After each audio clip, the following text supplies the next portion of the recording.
The epidemic in the world has been replaced by other challenges, also of a global nature, threatening the whole world. I mean the West sanction fever, its undisguised, aggressive attempts to impose models of behavior on other countries, deprive them of their sovereignty and subjugate them to their will.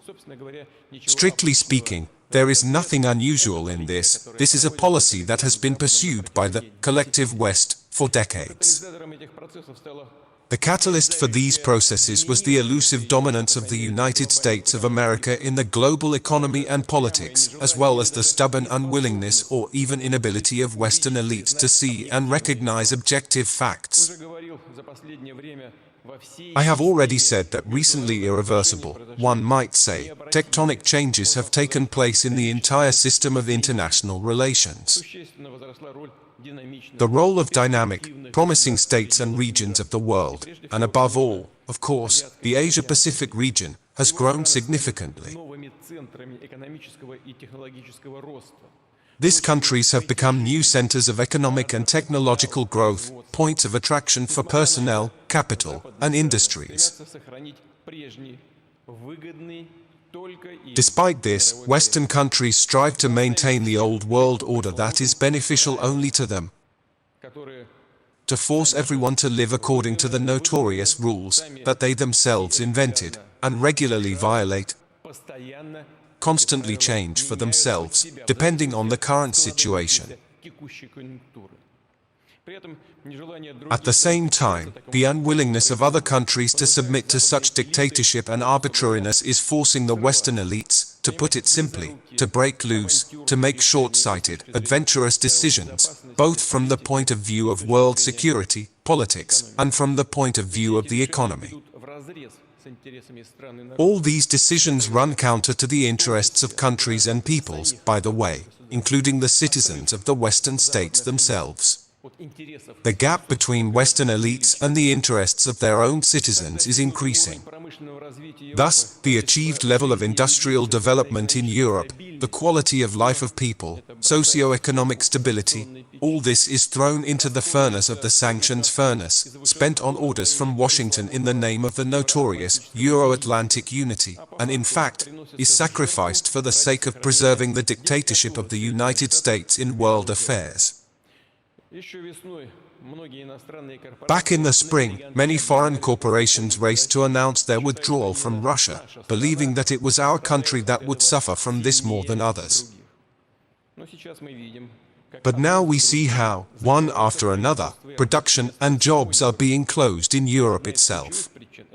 And one of the key reasons is, of course, the severance of business ties with Russia.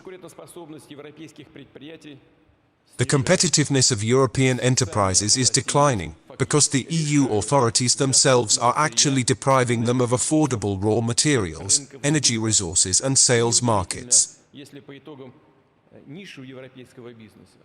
And it is not surprising if, as a result, the niche of European business, both on the continent and in the global market, as a whole and as a result will be occupied by their American patrons. They, pursuing their interests, never limit themselves in anything and do not hesitate to achieve their goals. In addition, in an attempt to resist the course of history, the countries of the West undermined the key pillars of the world economic system, which was built over the centuries. We have lost confidence in the dollar, euro and pound sterling as currencies in which we can make settlements, keep reserves, and nominate assets, and we are step by step moving away from the use of such unreliable, compromised currencies.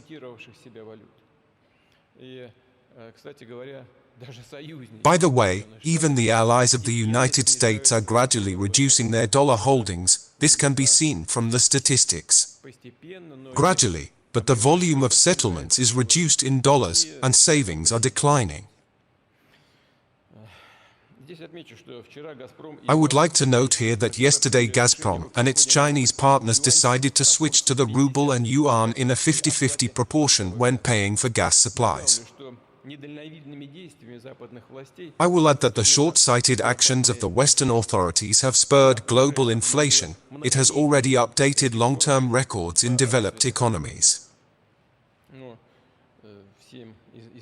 Everyone knows, but I still repeat, in July, inflation in the United States was 8.5%.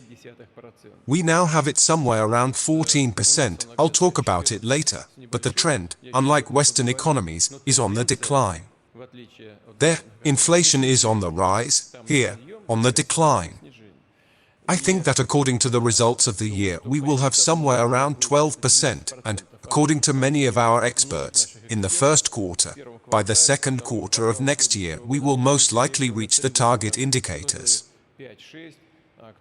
Someone says that 5 to 6, and someone says that the level of 4% will be reached. Let's see. In any case, the trends in this sense are positive. What happens to our neighbors? In Germany, 7.9 today, in Belgium, 9.9, in Holland, 12, in Latvia, 20.8% inflation, in Lithuania, 21.1, in Estonia, 25.2. And the trend is up. Rising prices on global markets can be a real tragedy for most of the poorest countries that face shortages of food, energy resources, and other vital goods.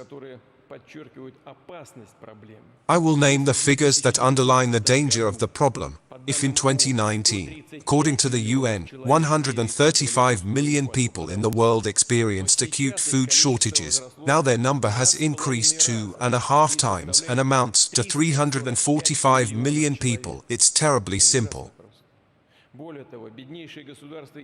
Moreover, the poorest countries are completely losing access to the most important food products, as buying by developed countries provokes a sharp rise in prices.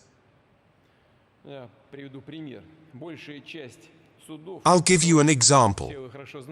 Most of the courts, you all know very well how many copies were broken, how much they talked about the need to ensure the export of Ukrainian grain at all costs to support the poorest countries. And we, of course, could not but respond to this, despite all the difficulties of the events taking place around Ukraine. We did everything to ensure that Ukrainian grain was exported, and, of course, proceeded from this, I met with the leaders of the African Union, with the leaders of African states, and promised them that we would do everything to ensure their interests, and we would facilitate the export Ukrainian grain. We did it together with Turkey.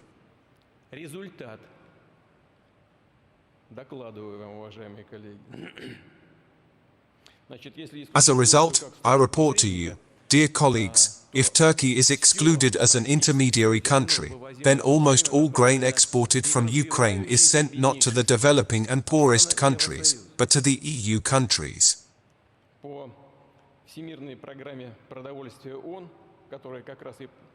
Under the UN World Food Programme, which is precisely about helping the most needy countries, only 2 ships were loaded. I emphasize, only 2 out of 87, and 60,000 tons of food out of 2 million tons were transported on them.